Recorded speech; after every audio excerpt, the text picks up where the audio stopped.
The time has come for your host, DJ Vanessa. Secret Files.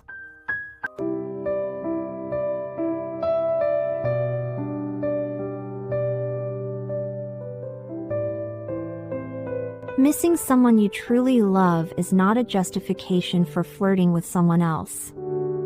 I have no idea what to do. You are going to America to work, and you vowed not to do anything that would make me furious. I had a lot of confidence in you and a lot of respect for you when you left, even if we didn't communicate or chat as much, since our schedules were different. That's okay. I used to go through that for a few months. As long as you are in excellent health, I am pleased for you to provide me with periodic updates. I'm a jealous person, therefore, I'm always asking whether there's someone out there who likes you. It's only natural for a person in love to be jealous. Didn't I stay faithful to you while you were away? Regardless of who you ask, my pals know this. I focused my attention on my work so I wouldn't feel sad. I know you're struggling, too, so every time we chat, I make you happy. You even leave your apartment to find Wi-Fi because it isn't available there. You will get up early to speak with me, regardless of how exhausted you are. I still remember when you got angry at your friend for being in a relationship with another man, even though she already had a boyfriend in the Philippines. You were furious and said, "What kind of woman would do that?" America altered what you named them, and I know you can't do that to me, so I have even more faith in you. However, I made a mistake 2 weeks before the end of your OJT, since you informed me that you were going to Los Angeles and would be sleeping at your friend's house. 1 week before you and your colleagues were heading home to the Philippines, you all discussed going separately. Your 2 friends were going to stay with their relatives first, and you had no place to stay. You told me you would be staying at the house of your male classmate, who once lived in the Philippines but is now in Las Vegas. You mentioned that it was your uncle who spoke to that family, and that your families are close. At first, I was upset, of course, because it was a boy. But when you talked to your uncle, the first thing he thought about was me, knowing I might get jealous. That made me feel better about it. You also reassured me by saying that the man has a girlfriend, so I shouldn't worry. During your final week at work, our conversations slowly became less frequent, leaving a quiet gap that I couldn't help but notice.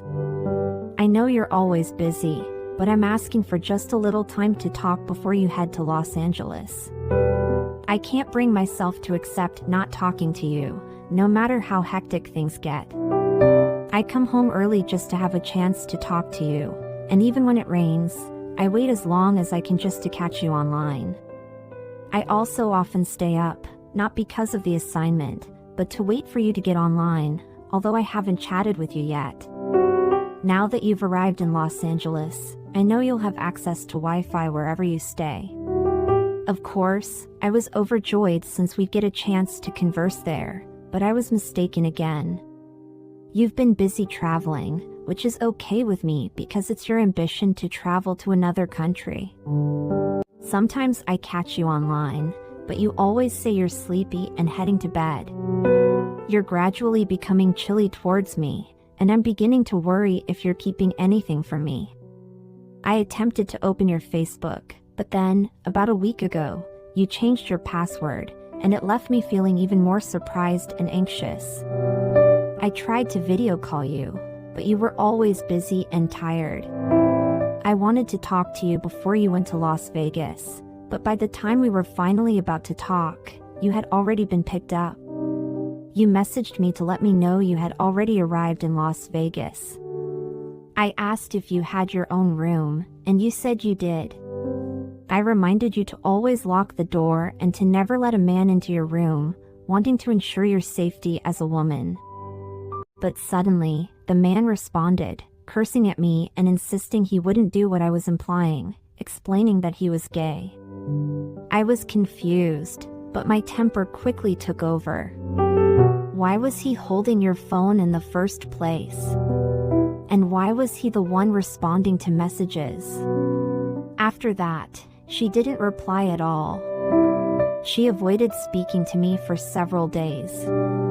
I reached out to my IT friends, who are computer experts, to help me access her Facebook account. And it is there that I was harmed by all I discovered.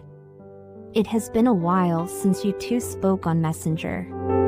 You've been focused on work, but he's the one who always brings you excitement, and you can't help but feel thrilled about him. You update him more frequently than you do me, and I also discovered that you were the one who initiated the conversation with him about where you plan to live. I read your conversation with your friend here in the Philippines. You seemed so excited because the guy has a car and promised to show you around all of Las Vegas. You said in that conversation that neither of you had fallen for each other yet. It's pretty clear that you already have feelings for him. Your reason was that you missed me so much, so you redirected your longing for me toward him. That guy has been interested in you for quite some time. He's simply been waiting for you to enter his life. You even told him whether or not the two of you should discuss your feelings for each other. Damn, everything I read hurts. Now you're out with him every night, and you seem so happy just because he has a car. I brought up the matter with you, and I was shocked when you immediately said we were done, especially because I had let my anger take over. But I still can't let it go. I'm pushing for us to work things out because I want us to understand each other. I'd like us to continue having a proper conversation. I've set aside my pride and let go of my ego. I always apologize to you, even when it's your fault, as if I've done something wrong.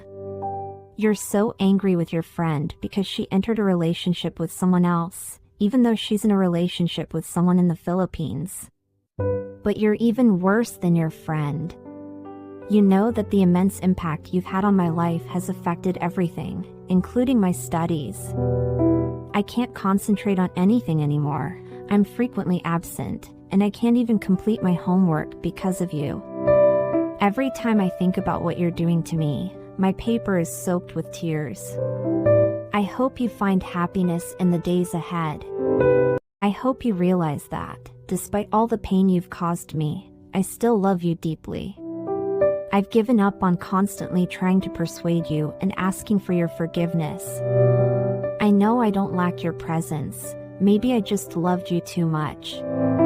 If you truly love someone, missing them is never an excuse to flirt with someone else. You hurt me so deeply, it felt like you nearly ripped my soul from my body.